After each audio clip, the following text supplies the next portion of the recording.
Everyone, good morning and welcome back to our new blog. तो आज है बृहस्पतिवार। तो सुबह सुबह उठ के मैंने थोड़ा बाहर में गई थी ऐसे ही हवा देखने के लिए, धूप में क्या बोलते हैं शरीर को क्या बोलते हैं थोड़ा गर्म करने में। ठीक है, तो उसके बाद किया मैं ब्रशिंग। उसके बाद फिर से मैं ब्रश लेके चले गए थे धूप में, क्योंकि फिर से मुझे शरीर को थोड़ा क्या बोलते हैं गर्म देना है। ठीक है, तो उसके बाद मैंने ब्रशिंग कंप्लीट किया। तो उसके बाद मैंने और एक काम किया। जो दिवाली का जो दिया होता है ना, वो कई दिनों से ऐसे बाहर में है, तो कुछ प्रॉब्लमों की वजह से मैंने इसको मतलब धोआ नहीं, टच नहीं किया। ठीक है, तो उसके बाद इसको धो के रख दिया। और आज तो बृहस्पतिवार है, इसलिए मैं सब कुछ साफ करके और नहा वहा के उसके बाद चले गए थे किचन में खाना बनाने में। ठीक है, तो वैसे मैं बर्तन और चूल्हा वूल्हा साफ कल रात को ही कर लिया था। तो सुबह बस घर को पूछा किया और थोड़ा बहुत काम था, उसके बाद मैं नहा के चले गए थे खाना बनाने। तो आज खाने में क्या बन रहा है आप लोग मेरे मुंह से सुन लीजिए।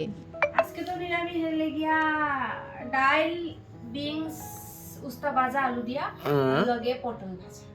আচ্ছা আচ্ছা, আজকে বেশিরভাগ ভাজা। ইয়েস, আচ্ছা, মানে মিক্স ভাজা এইসব না? ওই তো দেখি মিক্স করছো দেখি। হ্যাঁ মিক্স ভাজা, আচ্ছা, পটলটা আলাদা। পটল ভাজা, এই দেখো পটল ভাজা হ্যাঁ, আর হচ্ছে ডাল। আচ্ছা, আর ডাল একদম নিরামিষ। আজকে বৃহস্পতিবার মানেই নিরামিষ আমাদের। হ্যাঁ, হ্যাঁ আচ্ছা, একটু খাও তাহলে, একটু খাইয়া দেখো আমাদেরকে। হ্যাঁ, ওয়াও সো টেস্টি লগে ধন্যবাদ আছে রেলে। ওয়াও ওয়াও, একদম শীতের ফিল আইতেছে না? বাহ, ঠিক আছে ঠিক আছে, আমিও আইলে তাড়াতাড়ি।